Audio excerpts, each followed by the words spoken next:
I want to talk about this interview that Sean Murray gave, the maker of No Man's Sky. He did this interview during the Develop conference in Brighton, UK, where he was talking about the reception of No Man's Sky, talking about other games that have had what they called polarized releases, when in reality it was just this game was shit when it came to market, and about what advice Sean Murray would give to other studios who are making these things. And I think that we're going to have a pretty interesting conversation around this. So let me just read some of these quotes. He said, Murray said, quote, "We went about 2 years without talking to the press at all. And we went about 3 months without saying anything to the community either. That was really hard. I sat down so many times and wrote the perfect blog post that was going to explain everything about the game's development and the roadmap going ahead. But I could see that it didn't hold credibility with regards to where we were at," end quote. So just to refresh everybody, No Man's Sky had gone on this massive marketing circuit behind it, with being backed by dollars from Sony.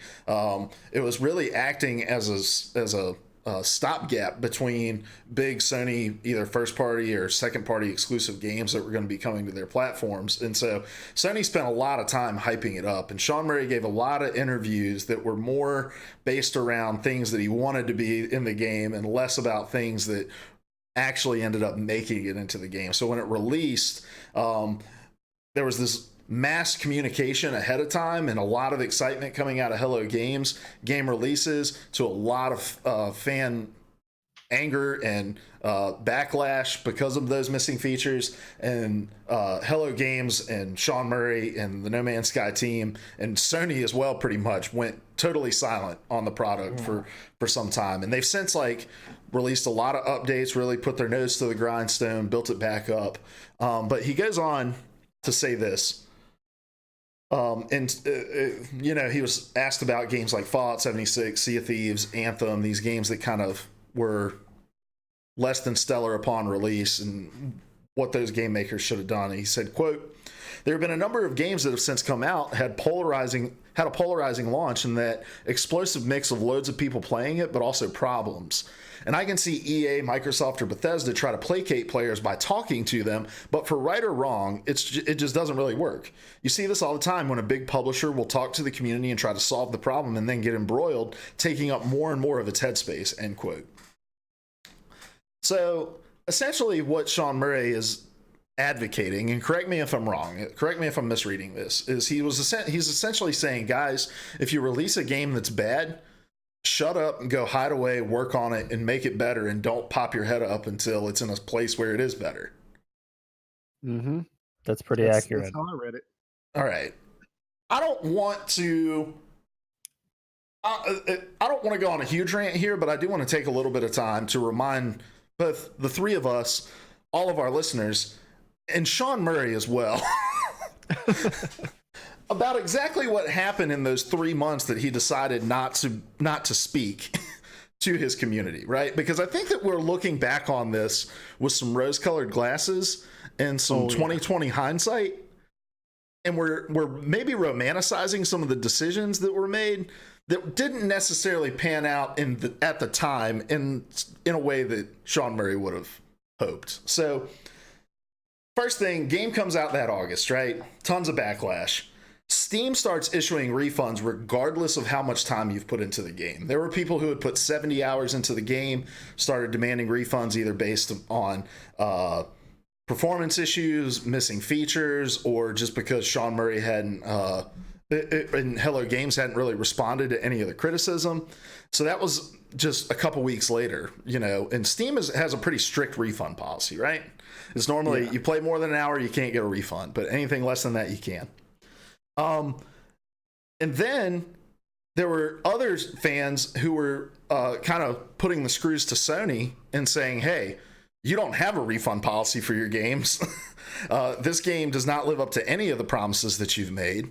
And so how are you going to rectify this with us? To the point where Sony started issuing refunds for No Man's Sky as well, based on the backlash. And they tried to cover it by saying, we've always had a policy where each account gets one refund, but it was like, that's never been stated to us before. Then in September 2016, officials in the UK stated that No Man's Sky was actually, and Hello Games were actually under investigation for possible false advertising. And then in October 2016, the No Man's Sky subreddit shut down temporarily because one of the mods called it, quote, a hate-filled waste hole, end quote. And that is just a brief, 30,000 foot view of the fallout from the release of No Man's Sky. And I think that we've kind of lost sight of what those few months where Sean Murray was hidden away at his studio were like. But again, I want to get you guys' thoughts on what he said. Is this a better approach than, hey, let's go and continue to make promises that we're not necessarily sure we can keep? I think He thinks for sure. What'd you say? Huh? You keep cutting in and out. I'm so sorry, man. I think it's absolutely not a better approach. I remember talking about this game over the course of those few months, and all we talked about was like how irresponsible it was to drop a game where you'd broken so many promises or failed to live up to the advertisement, and then to say nothing. How disrespectful it was. It burned me on this studio. That decision is the reason that I never bought the game. Heard great things about where it's at now. Like, and now I would maybe consider it, but we're past the window where I'd be interested.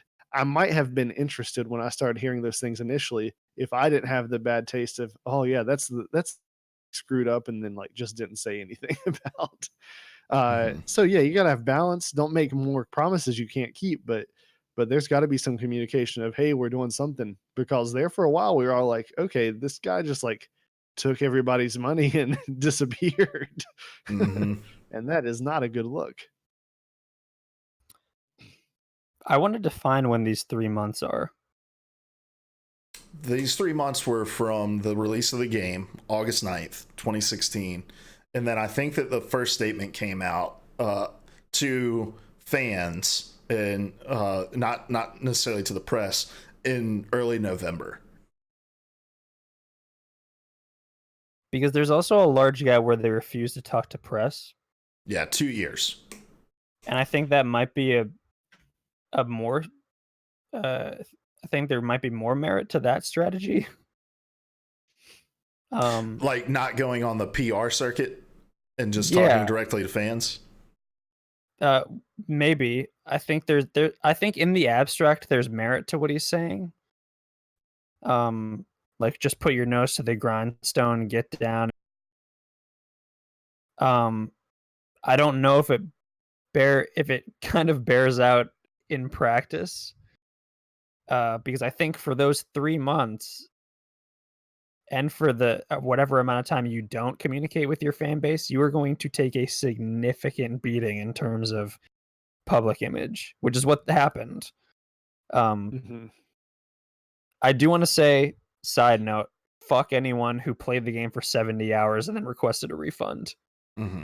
They can fuck right off. Yeah. But I think, and we'll talk about this, I don't know if it works as well if your team is massive and your company is massive. And you have people who that's their job.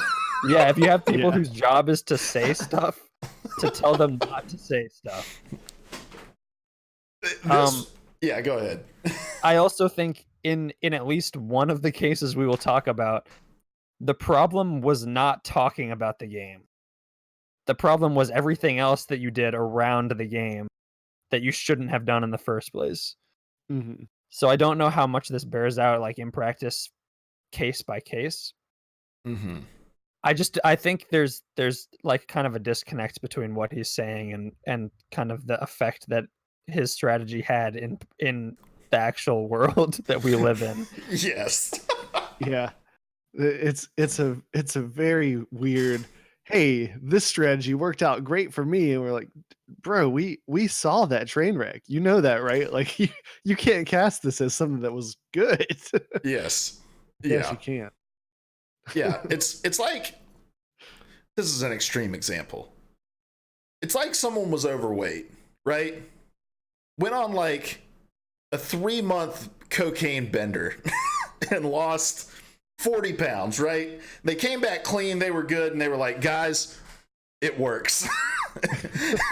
It works. This totally self-destructive way of going about it, the end justifies the means. It's a completely valid approach because, hey, we're in a good spot now. We've lost all this weight, and it's just like, that's not...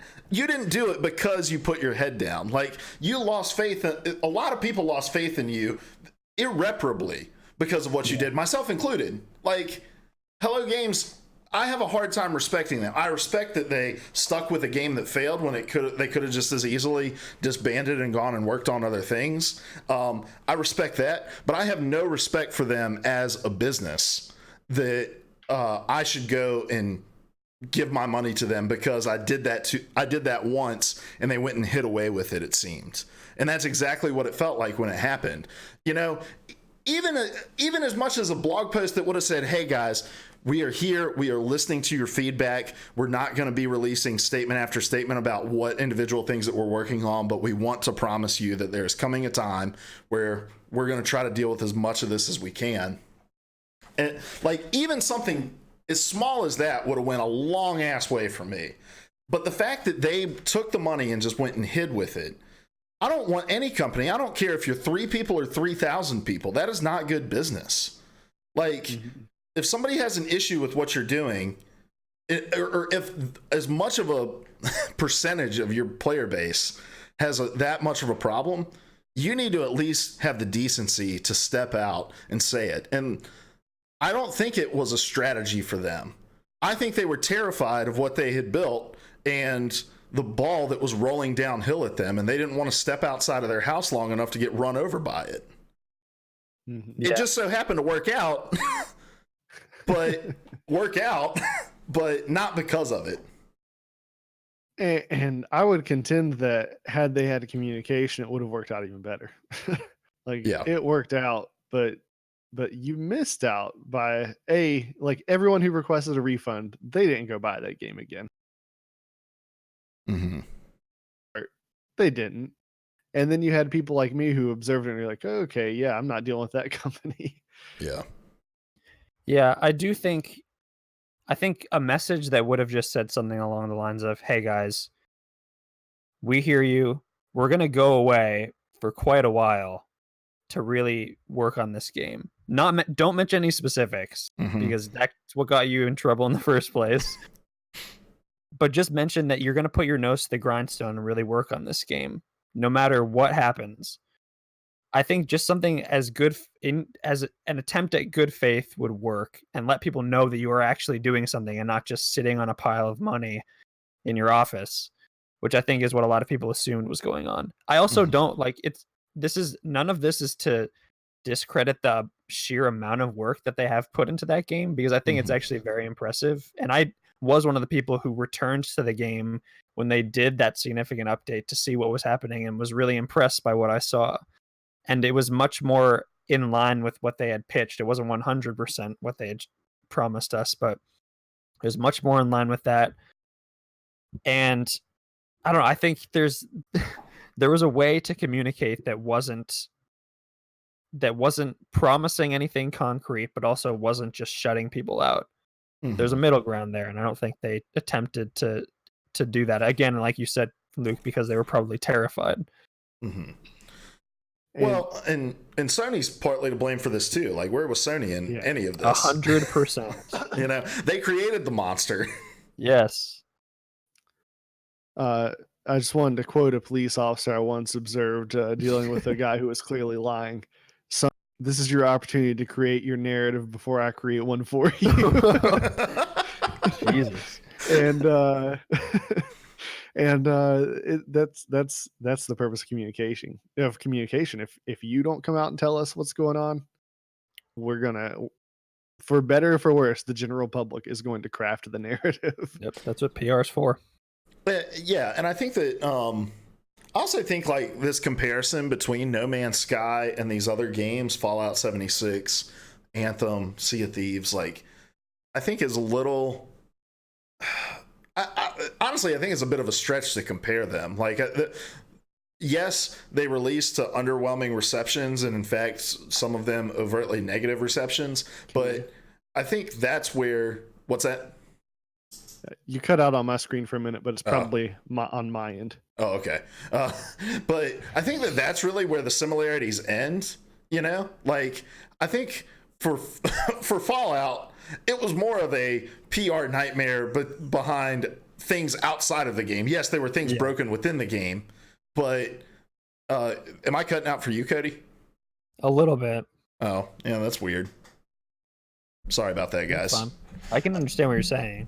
Okay. Anyway, yeah, like for Fallout, it was around like the Literally collector's everything edition and all this other stuff that was like around it. With Anthem, I don't think anyone really had a ton of confidence in what Anthem was going to be when it was coming out, because EA let off the gas pedal going into it and then just kind of coasted into its release. And then with Sea of Thieves, BioWare didn't know what game it was. Exactly. And then Sea of Thieves was really just a matter of content. And that was something that everybody kind of felt like they knew going in. It was like, this looks cool and like it could be fun, but really, what are you doing when you're in this world? Like, nobody really knew that until they got their hands on it. And so, like, I think the similarities really end at the fact that these released to underwhelming receptions. No Man's Sky was literally a textbook case of false advertising of what something was going to be. And a lot of things that were promised to be in that game were not in that game. And so I don't know how much room Sean Murray has to like speak into those situations and to say, do this or do that, especially when he doesn't know the context of working in a giant corporation. And I think he'd feel a lot different about that if Sony had stepped in and said, hey, we have people who are paid to talk on your behalf. Let's let some of them say a couple things for you about what you're doing here. But this quote also makes me wonder if Sony offered that and they were like, no, we don't want to step in front of this anymore. Well, I think Sony did do a little of that, and that's also what got Hello Games in hot water. Sony was upselling the hell out of this game too. Oh yeah. I'm talking about post-release. Oh yeah. I mean, maybe. I don't know if people would have reacted well to their message being filtered through a Sony PR person, though. But I mean, I would say if I'm Sony, does it make any sense for me to not send a PR person to Hello Games and say like, hey, let us at least consult you on what to say and what to do? Like, I have to imagine that conversation happen. I'd love to watch a no clip or document, like read a Jason Schreier deep dive into the development of this game or something, like because I think that there are things that happen behind the scenes that we just aren't privy to. I know there are things behind the scenes, but Sony's just complete like washing of the hands after that game released is just insane to me. The other thing that bothers me about this story, and C.S. Lewis said that you can tell how prideful you are based on how angry you get when other people are prideful. So it may be my own personal issue. But this whole thing just seems a little pretentious to me. Like, I don't know that Hello Games hit a level of success where this guy needs to be like, hey, Bethesda, just want to give you a little pro tip that I figured out. And you get what I'm saying? Like, it feels like a certain podcaster that I don't want to name on Twitter being like, I never wanted to be a podcasting expert, but here we are. Yeah, you know who needs to be giving advice? The team behind Rainbow Six Siege. Oh, yeah. You know? Like, those are the guys who really know how to handle it. And that was communication all along the way. And think about the main criticism behind Destiny when you get past, like, you can't go to that mountain over there. The main criticism is they go just through these spells of, like, not wanting to talk to anybody. Not giving any indication about what's happening with this game. Like, that's the main criticism people have. We live in a time where you can tweet and immediately tell your fans something. And it's an expectation that I think is reasonable to have as somebody who spends their hard-earned money on games.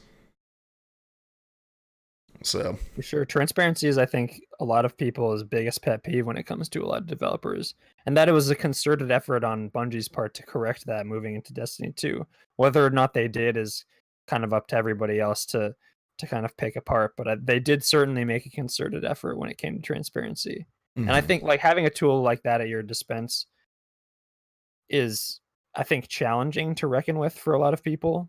But it can also be extremely powerful if used well. And if you have people like Sony who are publishing your game, who are well versed in this kind of communication, I think it behooves you to learn a little bit from them, as much as you can, and kind of take that stuff into account when you're communicating with your fan base. Yeah, definitely.